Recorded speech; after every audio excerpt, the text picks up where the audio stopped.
Welcome, welcome, welcome to Awakenings Moments to Inspire. I am absolutely thrilled and honored to be here with you today at Oneness Talk Radio. My name is Angela, or Angel with an A. My co host, Sarah Hazel Evans, will be with us shortly. And no worries, no tech difficulties this time. She's just gotten held up a little bit. So, that dang old life, they always hold you. Getting in the way of spirituality. Anyway, life is fabulous. Life is great. And everything good comes to us, comes to me. I used to say that way back in the olden days. I say olden days, but before I really in earnest went on my spiritual journey, I thought to myself, I was just out walking one day. I was walking my dog, and what came to me was, life is good. Life is great. Everything good comes to me. And I think if we can all just imbibe that, what that feels like in our body, and hold that with us today, let's do that for sure. But we are here live at Oneness Talk Radio and .com, Oneness Talk Radio, YouTube, Facebook. So welcome, welcome, welcome to you all. I just wanted to mention again that we have a chat down below, and I would love for you to chat amongst yourselves or share with one another, share with me if you wish to on the show. Just bring in that atmosphere of life and love and of what we're going to dive into next, which is action, but we're going to talk about inspired action and the difference between. So I cannot wait to dive in with you. And Sarah's going to be here very, very shortly. So again, if you have anything that you want to talk about or be part of the show, just please add it in the chat below, because we would love to hear from you. Just because I seem to be catching my throat here a lot, I'm going to have a quick sip of water. Well, this is just a quick tip for those of you who don't know. There have been studies. I can't remember the gentleman's name, out of Japan, I believe, who has shown that if you put water, also Veda Austin, that's another beautiful, beautiful soul. If you put happy thoughts and happy wording on the outsides of your water bottles, it helps to condition the inside of the water as well. So I can't wait to chat with you all here today. I seem to be having some difficulty getting my chat up, everybody. So if you are trying to get into the chat, I'm having some difficulties with the actual chat coming up for me, but feel free to chat amongst yourself for sure, for sure. So we are now going to move forward into my favorite part of the show, which is the Ave Sa breath, or a breathing practice called the Ave Sa breath. And I encourage anybody to help bring about your own inner peace and whatnot. Take on a breathing practice. I like the Ave Sa breath, which is inhale through your nose, and you're thinking Ave, which means hail to myself, hail to the divine. You have my full attention. And the Sa, which is this verbal, audible Sa, that is kind of like a release and a let go and a surrender to the moment and to the energies. So I love doing that with my practice. So we're going to do that 3 times here today. So let's put our hands on our hearts, because that just signals to our body, we are in flow with you. We love you. We understand you. We know that you're here with us. And we're going to take 3 deep Ave Sa breaths in. Here we go. Ave Sa. Ave Sa. Ave Sa. I have a sneaking suspicion I know what might be wrong with my chat. So if you would all just bear with me for one moment, I'm going to hook up my actual computer to the physical line, because currently I'm not hooked up. I'm just running on Wi-Fi. And so perhaps if I actually physically hooked up to the hard line of the house, we might get somewhere here with our chat. So I guess I never really totally noticed it until now. I felt like bringing in the energies of the green of the heart and the blues of our throat, and then also the purples of our crown, but also the darker purples and the lighter purples. So the crown and our third eye. I felt very called to bring, and it's around our throats too. So it's pulling all that energy up from our heart and giving some help to our throats and to our third eyes and to our crown energy here today, because we're going to talk about something very near and dear to my heart, but also very deep, and really should have some serious discussions about it. And so I'll take that off so it doesn't conflict with the camera there and make everybody dizzy looking at it. But first, before we dive deep into our topic, I would love to do our ascended numerology, and then we'll bring in our, while I'm doing that, bringing in our ascended numerology, I'll bring in our beautiful co-host as well. So hold on one moment, folks. Ascended numerology for today.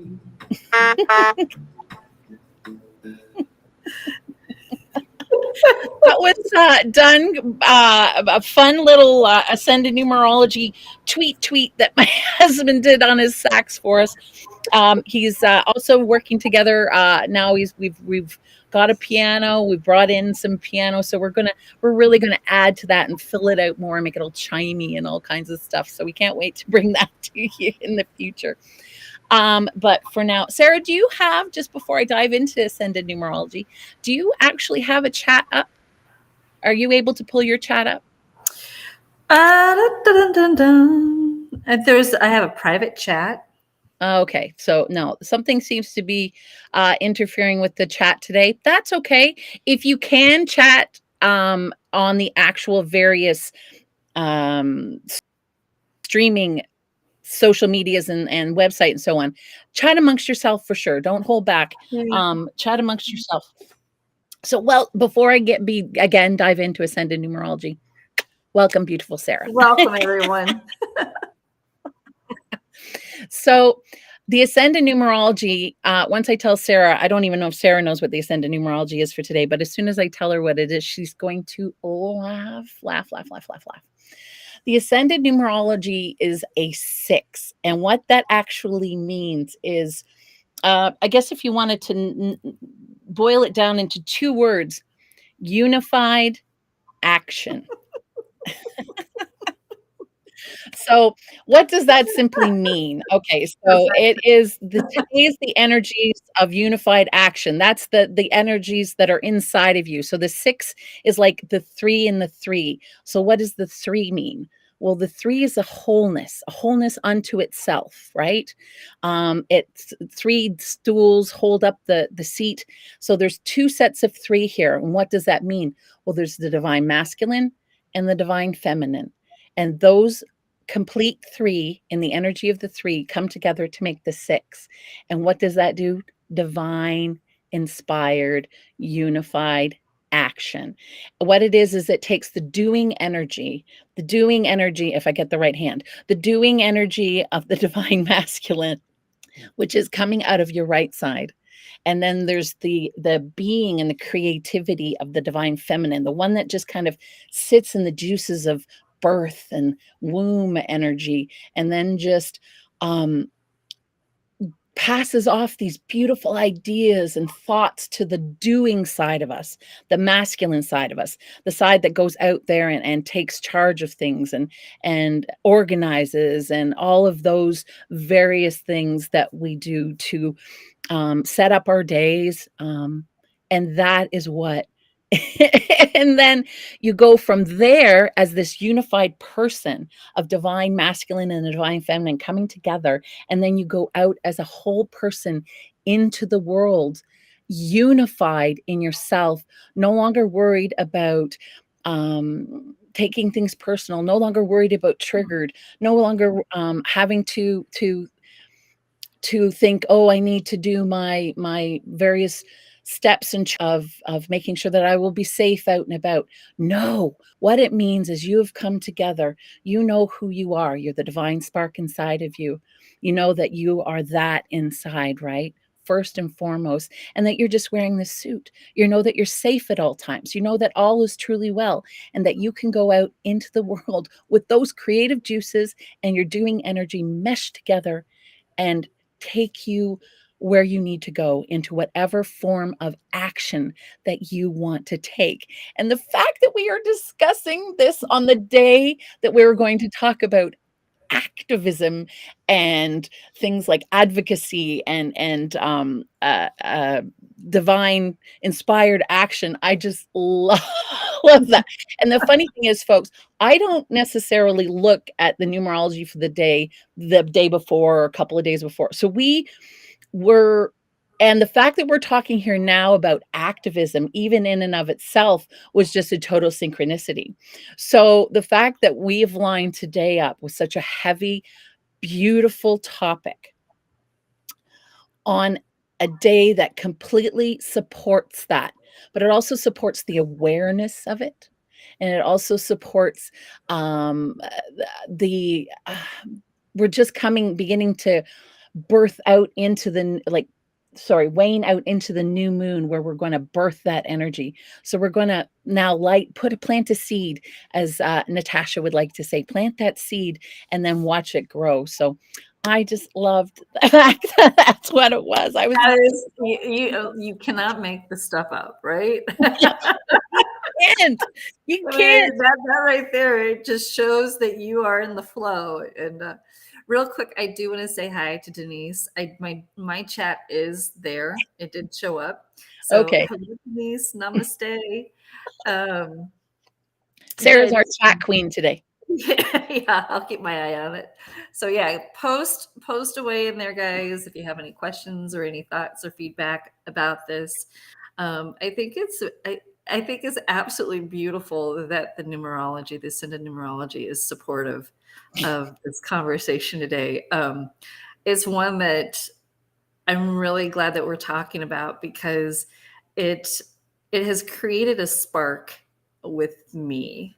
And as Angela knows, over the last 2 weeks, actually, I've been having to dive into the Muggle world of work and studying and whatnot. So it does, it is one of those things that sometimes can derail you from, where you are in your own creative juices. And so it's great to come back into it and actually come into this conversation about activism, about spiritual activism and passionate action. And my first, I sat with that first, and my first thing was, the words, and how it's so easy to allow the words to hold so much weight and so much direction of things. I mean, they in themselves hold so much energy that it actually takes over, where those words are what that energy is carrying you, versus the energy of what you're wanting to do, what you're it overrides it a lot of times. You hear the words, and all of a sudden it's like, then without even knowing it, you're going into criticism and you're going into judgment, and you're trying to, and so it really does come down to the energy of what you are doing, of understanding what your story is that you might be attached to. That this is what I was doing with my internal thought about it. It was like, okay, wait a second. To me, it was really kind of a lack of, it's kind of that coming to Jesus moment for myself of, all right, wait a second. I need to take account here. If I'm going to be sitting there looking at activism and spiritual activism, because, that's, kind of where my passion lies. Yeah. And then, then the term passionate action, it's like, well, what is all of that? They're terms. It really comes down to my energy where my attention and intentions are and what's important to me. And so, I think I feel like I'm just kind of scratching the iceberg here. This. Oh, oh, I was just sitting there thinking we're going to have to unpack all I of know this. it is like, how much time do we have? But yeah, that's just kind of where I led into it as, we began to talk about this. Yeah. Like you, and I think even with a lot of people in the spiritual community, we we tend to be very activistic, I guess would be a good word for it. We tend to want to bring about the betterment of the world around us. And in some cases, some of us do take on things like protests and so on and so forth. So what I felt called to this week, and this is again works out beautifully with the ascended numerology, is I have also been struggling with this activistic energy. Um, and I've talked to Sarah about it throughout the week and the last couple of weeks, and another friend of ours, Pauline, who has assisted me greatly through this, is um, is the wanting to jump in and assist people. I think is just generally who we are. And so we want to, when we see a wrong or we feel a wrong or we hear about a wrong, we want to just jump in and assist. And that's not necessarily what we need to do. For instance, I have a transgender family member who I love dearly and I want to protect. And as we know out there right now, that's not necessarily the most, even here in Canada, that's not necessarily safe. And for this individual, I would love nothing more than to hold them and say that the world is a safe place. So, what can I do as a person who loves this individual? And how can I be an ally outside of just the family unit? And so I had to really wrestle with this. And I phoned and had a conversation with Sarah, and this the birth of where this was going. And she's like, "Okay, first and foremost, where are you coming from? What is the energy that you're bringing to it?" And the moment she did that, it was like bang. And I realized that I was bringing fear, I Mhm. was bringing anger, I was bringing resentment, so many, even now as I sit here and I feel the feels, I can label so many things that just boil up within me, and that's usually, in a lot of cases, the first starting point for most things, right? But and it can be for your, level of activism as well. But what you need to do is come at it from a, I guess, lack of a better word, different angle. Well, and that's so because my son is biracial, Mhm, and for myself, and this is my learning is I I feel very open to a lot of differences with people, and mhm, race being one of them. And my son, when he was in college and he was um, things here in the United States, we had everything going on in 2020 racially that was kind of surfacing up, and he was really feeling it. And mm, he was coming at to me, and he was expressing his fears, which then mhm, in turn, as a mom, like what you were saying, I wanted to come in and fix it in a way, but I was also picking up his fear. yep, And as we're going, and I could hear him as I was trying to talk to him, just ramp up even more. Like, and all of a sudden, it clicked. What I needed to do was listen. And that is one of the biggest factors of supporting something, is being able to Yeah. listen. Just Mm-hmm. allow them to have their experience. And I was listening to a, a discussion. It was actually, I think, a conference or something with Ruby Sales. The she was the integrated, back during the civil rights movement. Was she the little girl that went to the school? I Mm-hmm. started listening to this conversation that she did, and I found it really interesting because the person that introduced her was a white lady, Mm-hmm. and she made the comment that that Ruby had told them the day prior. She said, "Why are you white people trying to advocate for us Black people? We're doing that.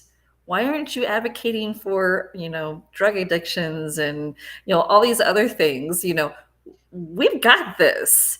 Mm-hmm. And I thought that was a really interesting thing, because even like with my son, Mm-hmm. this was what he was going through. And yes, I was going through it too because of him being my son. Yeah. But, feeling like I needed to all of a sudden advocate for him. I didn't need to pick up necessarily what he was doing in the fact of fear, because that wasn't helping Mm-hmm. him.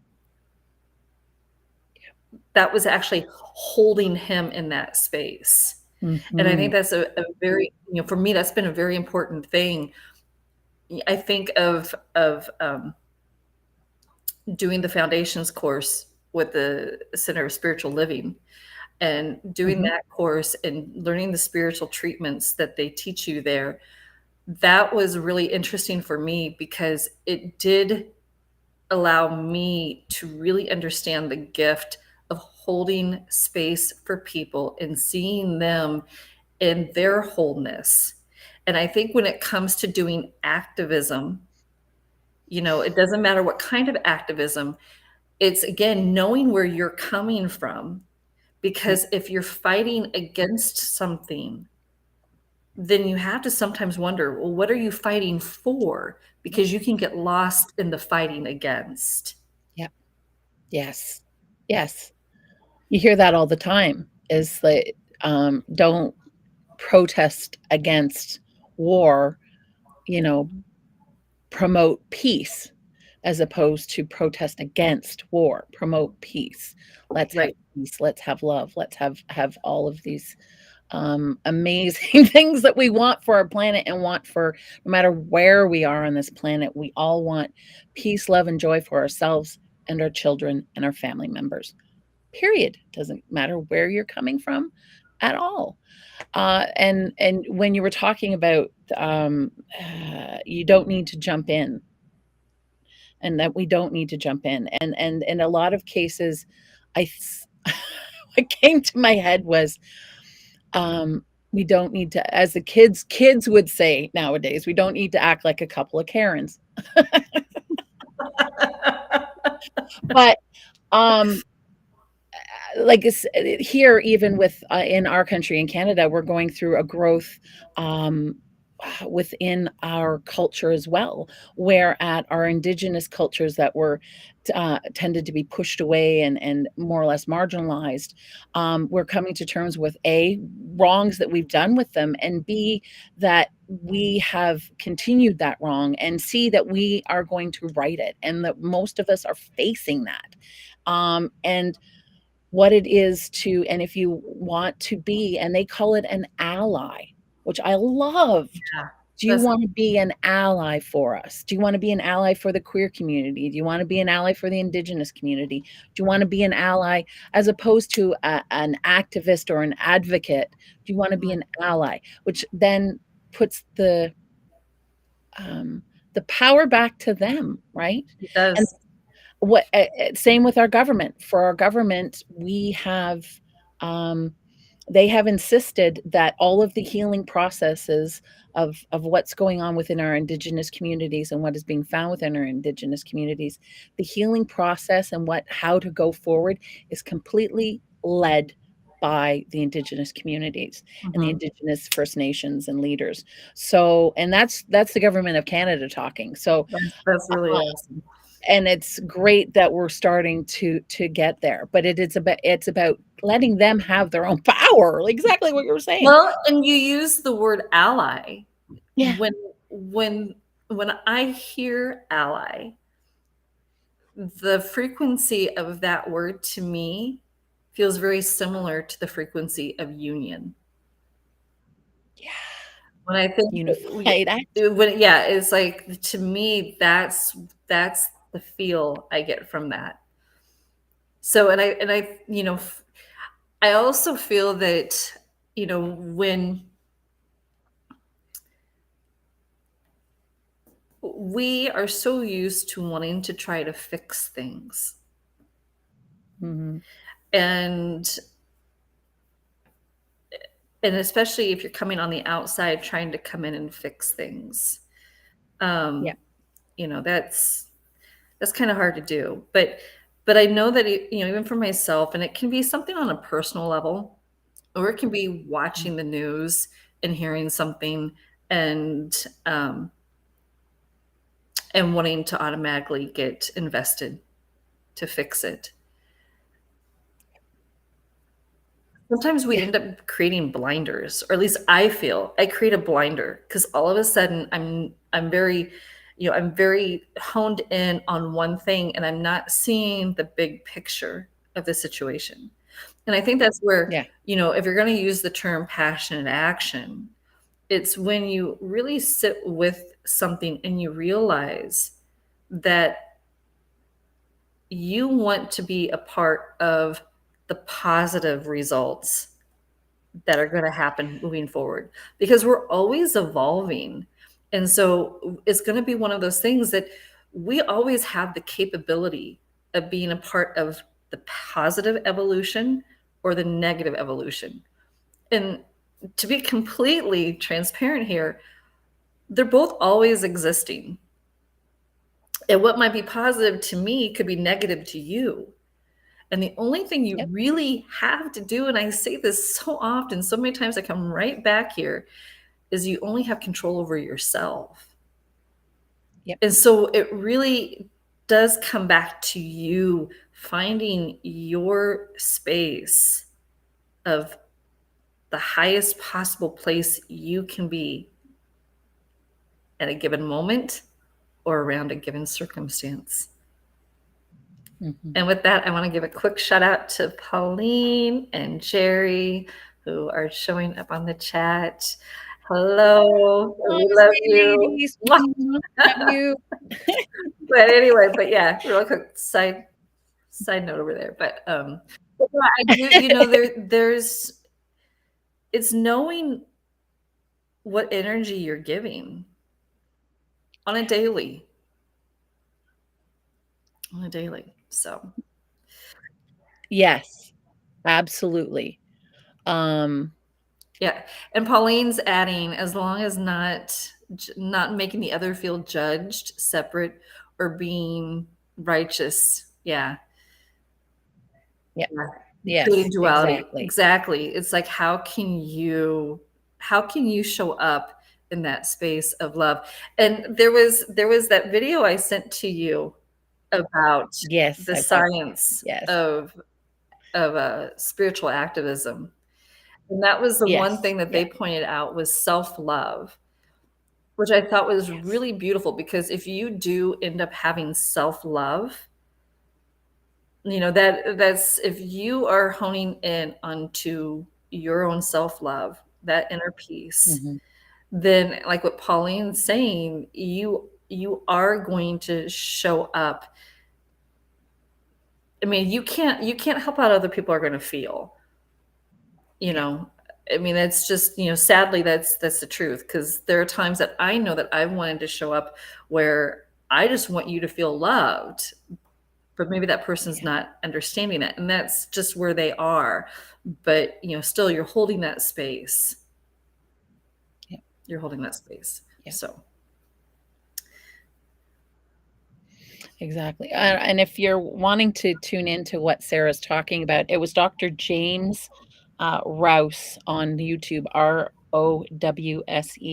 I wrote it down because I had to watch it a couple of times because it was really profound. I've been diving deep into Jesus's journey this week, and his activism. And I always wondered, because you hear sometimes people are saying, well, he cured this man of blindness and he cured this man of lameness, but he didn't cure all of them. Why not? And he was very kind of particular about. So I always kind of had that in the back of my head. I wonder why. And then it just lends to that whole, Jesus knew what each other's path was, right? That each other's um so if you go back to where what I tend to feel or believe into is that we're just here to have these experiences, that we're a spiritual being that's here to have the experience of living, of having ice cream cones and dog walks and all kinds of beautiful things in our lives. But we can go on after this, and then we can come back again and have the whole experience all over again in some other beautiful suit.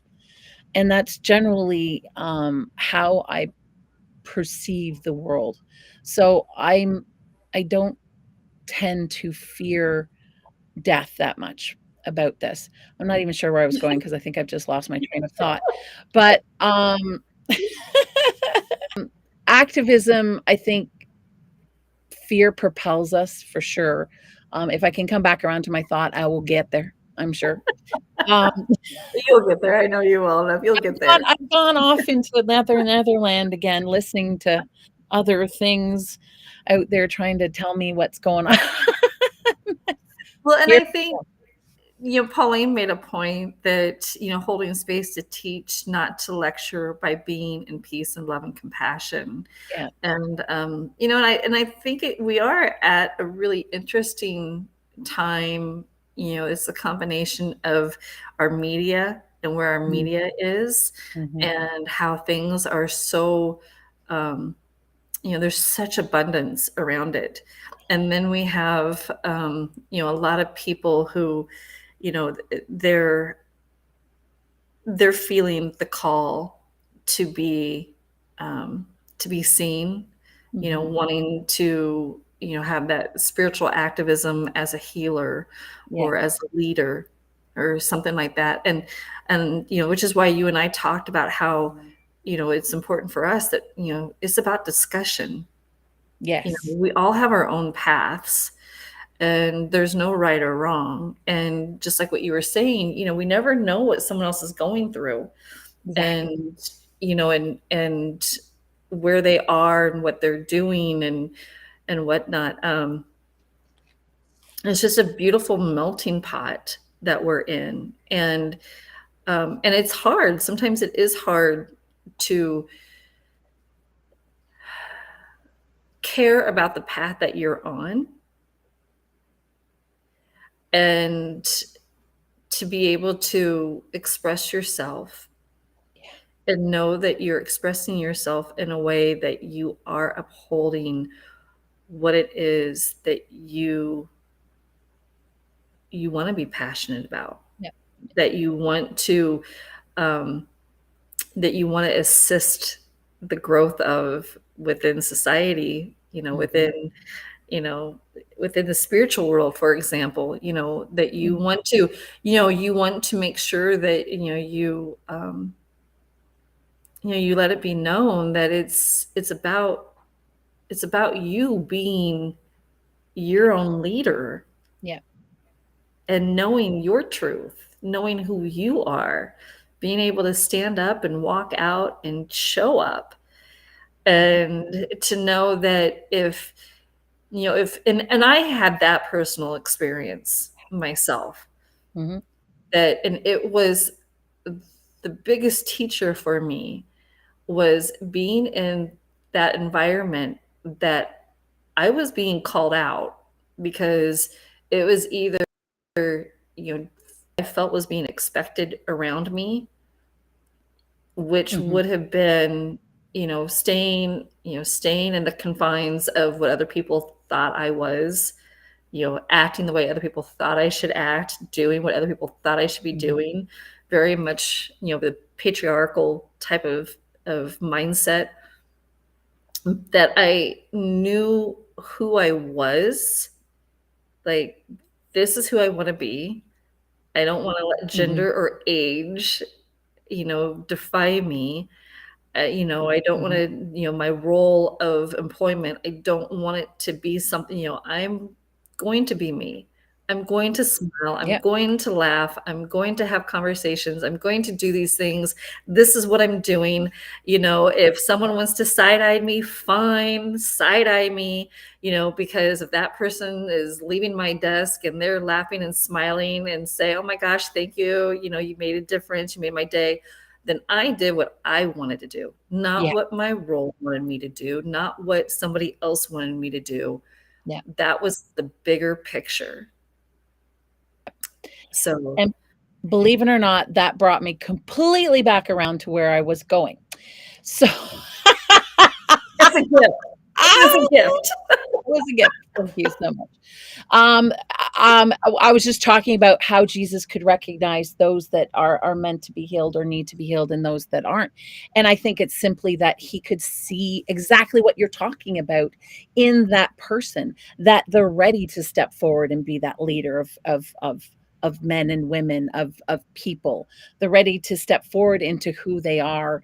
But in order to do that, you have to be healed. But also that they could use the healings as a way of expressing the teachings of Jesus. It's like, here I am, and I'm ready to step into that leadership role because this man saved my life, basically.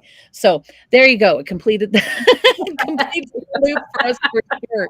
But it's true. It's about walking forward without fear or reprisal, because you don't worry about those things. It's not even that you're not afraid or worried about things like reprisals and things like that. It's like, it's just not part of your thought process or scope, that you are all heading out there with peace, love, and joy in your heart.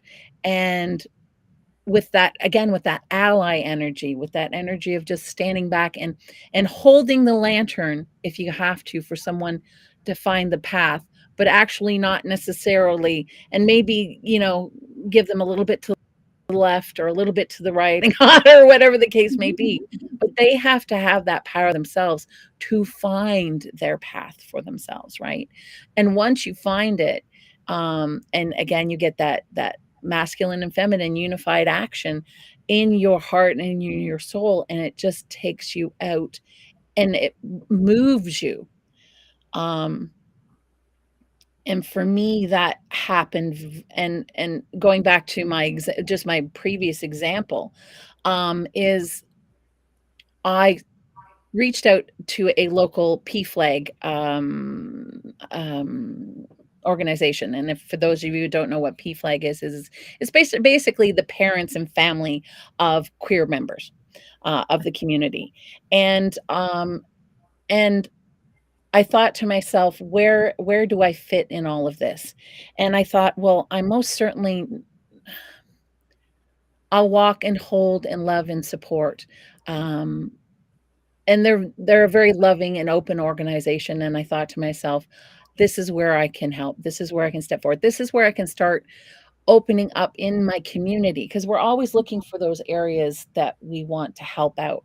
Well, it starts right where we're talking about, first with yourself, and then your family units maybe, and then when you go beyond that, it's your local community. It's not going out there. And a lot of us, I think, too, feel when we look at the chaos going out in the world, we think, I want to do something, but we're usually by all of the chaos that's out there, so we just don't know where to begin. And again, I think that's where that unification of energy, of masculine and feminine coming together inside of you, that literally propels you up off the seat. And it's not that you still don't necessarily know where to begin, but the steps that you take will eventually lead you there. And that's pretty much what happened with me. It's like, okay, well, I've had that beautiful conversation with Sarah. Where am I coming at it from? And I sat with that for a long time, and I realized, and I reached a place of peace, love, and joy within myself. And I'm like, well, where can I start? Well, obviously my local community. Yeah. And so I reached out to the local community. And so it just, um, I'm not going to be out, you know, necessarily having marches and holding arm in arm with them. I love, so that's a different type of action that you can do. What do you feel called to do? Do you feel called to do what I want to do, which is basically be there as loving and support? But then some again, some that will, they may feel called to do the more, I don't want to say aggressive, but more Yeah. action Yeah. Well, packed than what say I might want to do. and so what you're saying is that there was a natural flow that happened. Oh, You got totally. Yeah. inspired, and then you moved to take action. Now, Yeah. I don't, this is being posed as a question because I don't, you know, I kind of all of a sudden my mind's going, oh, you know, like, oh, and like you talking about, um, you know, for you, which it's valuable, you know, sometimes what's needed is just to be a supporter. It's Yeah. you know, to be that person that is that ally, that's just listening, that's, you know, again, holding space. Mhm. But to take a more vigorous approach. You like I like that? that. Vigorous. I'm thinking to myself, to be able to understand what it's doing to you in that, Yeah. I mean, to be able to be vigorous, like I think of myself at times when all of a sudden I'm like, and then, but I'm in that vigorous state. It's like, is it natural? Is it is it filling me up some way? Because even if it feels like there's a depletion in some avenues, is it like, but is it filling me up in other ways that I feel like maybe it's just that traction building up to go forward? You know, Yeah. it's like being present though, I think is really healthy Mhm. in that, because if it starts to get to the point, if it starts to get to a point where it's consuming you, Mhm. that it's you are forgetting to create the other balances in your life, because maybe that role gets to the point where it gets so vigorous that all of a sudden it's stressing you a little bit. You're Mhm. feeling very Mhm. attached to it, which I think attachment is another key thing for myself to think about. You know, are you getting attached to it? Mhm. And again, for Mhm. me, I'm even thinking this on personal things. You know, I'm thinking about this with a family situation that's going on within my family. And it's like, what, you know, at times when the situation comes up, I'm thinking, okay, well, this is wrong. Oh, this would be right. I want to fix Mm. this. I want it to be right.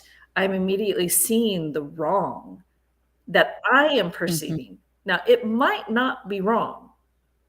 In the big Yeah. picture of things, you know, I understand that there's a bigger picture that is even beyond my eye to see and understand. But in my storytelling of it, I see the wrongness. So let's make it Yeah. right. And then all of a sudden, emotionally, I'm getting attached. And I've had to actually stop and breathe and remember that it is my story that I'm creating at this point.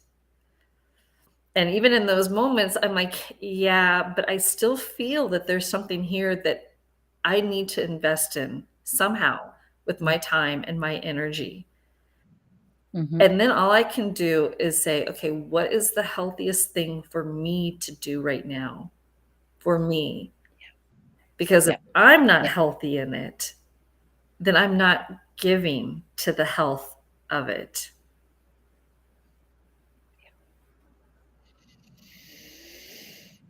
What speaks to me when you're talking about this too, and talking about health for yourself, just past occurrence for me. I used to work in social work, and in social work, we were took care of and were advocates for developmentally delayed adults who are deaf or nonverbal. So I had to do a lot of advocacy, especially at doctor's appointments, that kind of thing. Doubled also with the fact that they needed a translator, so I would be advocate and translator at the same time. And it became to the point, like what you were saying, it was all I was living for. It overtook me, and it got to the point that you would almost say that the advocacy turned into activism. Like it was almost like, um, yeah, it was that's almost what. So when you see the wrongs being committed in that community, you get your backup, and that would happen very often. And you get your backup, and you have to, but you can't do that in the moment. Um, so you would stuff that down, and it would mingle in your heart, like, because you can't pop off in front of these Right. people. You can't just, so you have to be very cool and calm. So you would bury all of these emotions and not necessarily let them go or let them out. But over time, it developed into a lot of anger, a lot of fear, and it became more activistic in my way I dealt with things and the way I handled things within the community, and it became more vigorous the longer I didn't take care of myself and acknowledge myself and what I was experiencing at the time and going through. Um, and yeah, totally understanding who you are and where you're coming from whenever you are advocating for anybody or anything, I think is definitely the key to keep it up the middle lane, so that you're not going, you're still in that kind of divine action, inspired action, and you're not moving over into that activistic kind of mentality, because it can happen. It can happen for sure. Yeah, and and I feel that it's important, for myself when I think about this topic, that like to advocate for something on whatever level it is, in whatever area it is, political, social, spiritual, whatever. Mhm. It has a root, and that root usually starts for a personal reason. So you Mhm. already have a personal investment in it. And when things are personal, then you end up tapping into levels of emotions that are less than maybe what you want. For myself, Mm. you know, um, I love elephants, and I have loved elephants ever since I saw a documentary on Daphne Sheldrick, um, and Mhm. down in Africa, and had my own personal experience with an elephant, and it was one of those things where it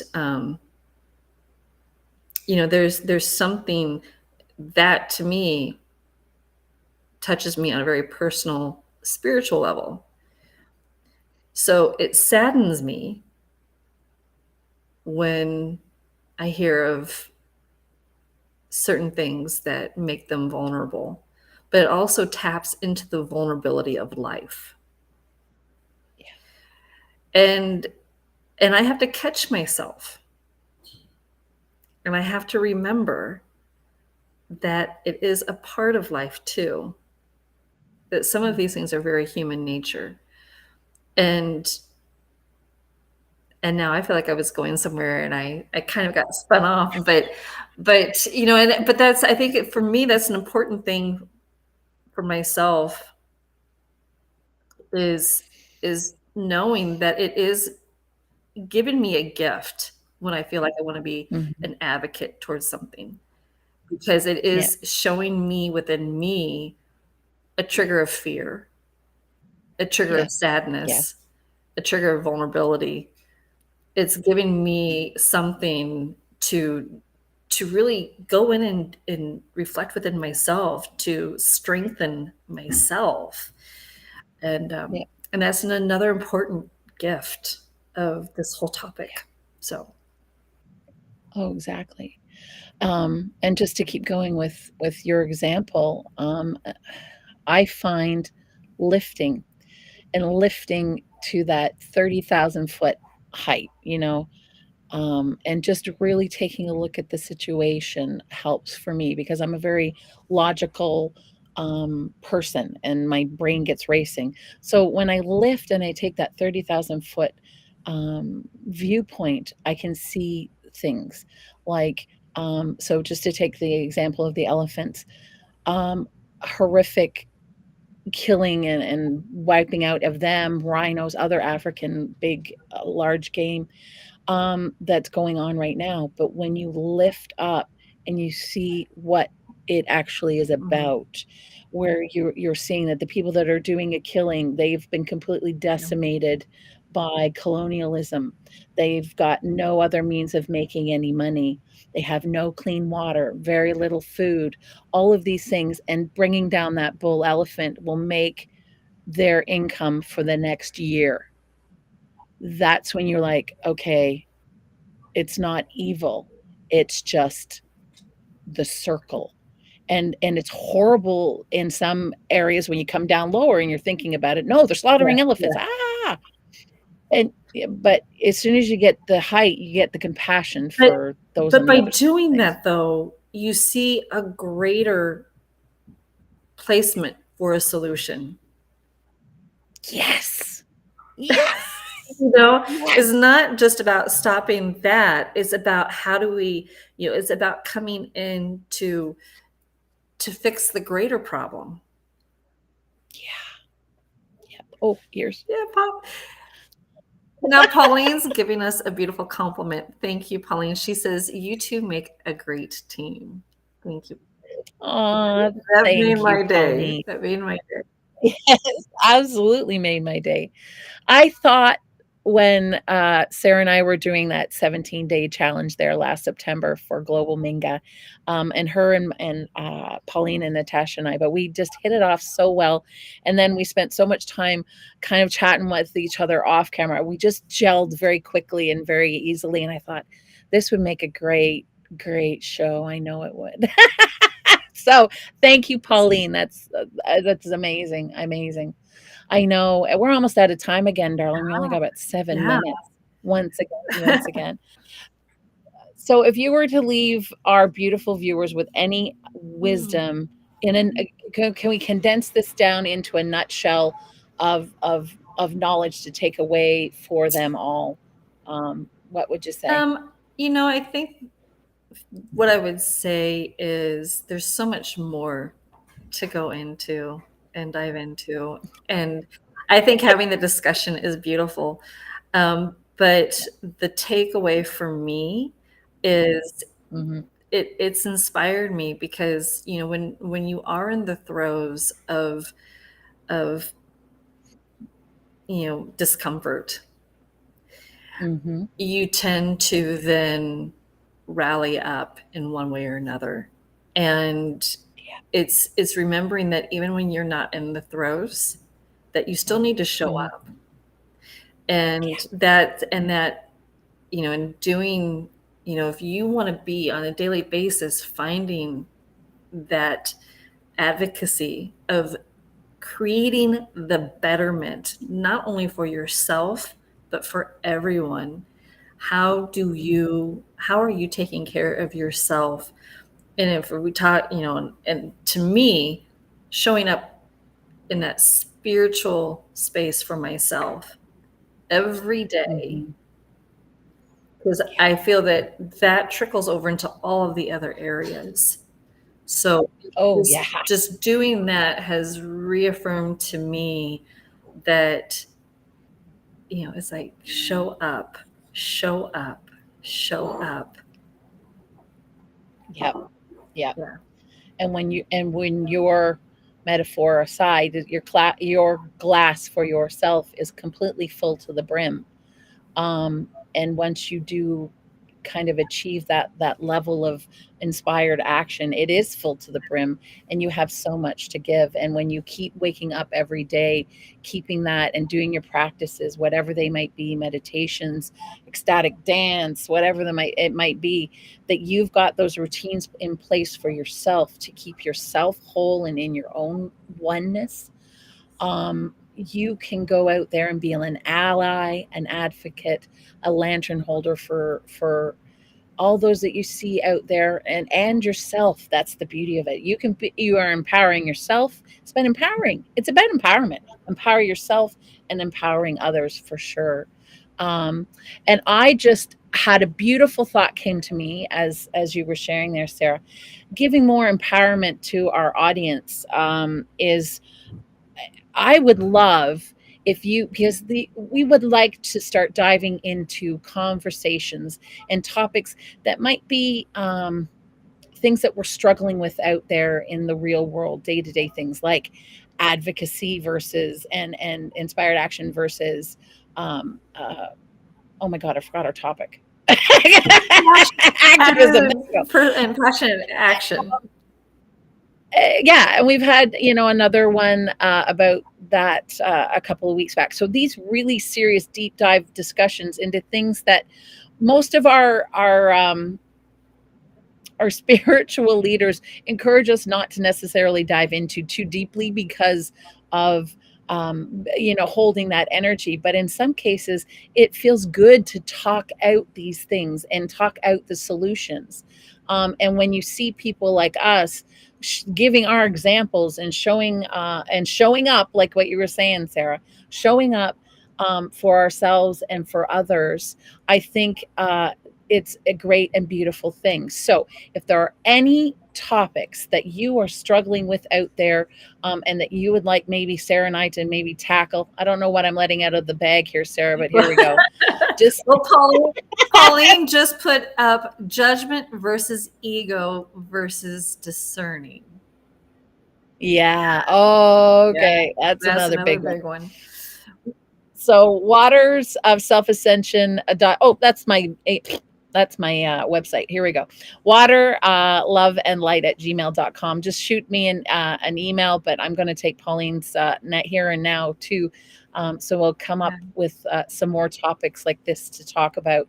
And if you have any beautiful, inspiring stories or anything like that you want to share, come on. Or if you're starting some kind of workshop, we would love to know all about that so that we can bring you on and promote and celebrate who you are and to really help you kick things off. Pauline's also adding constructive criticism. I think that is a really good one. That's a really good one.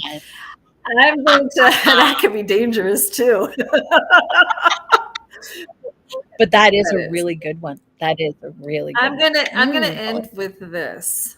I'm going to say this. Yeah. That, when it comes to advocacy, I think that there's always kind of a call to lead. And it's a really beautiful thing to remember that we are all leaders. We are all our own leaders. That is a part of our birthright. And so what am I doing today to be the most powerful leader within me and showing up out there? Yeah. Really sit with your heart and ask it, what are we being called to do? Ask your heart. It knows the answer, right? The answer. Just got to listen. Exactly. Stick around for the answer. Yeah, I know. Make the time for yourself and make the time for that answer for sure. So everyone, we will see you again next week. And until then, namaste. Namaste. Love you.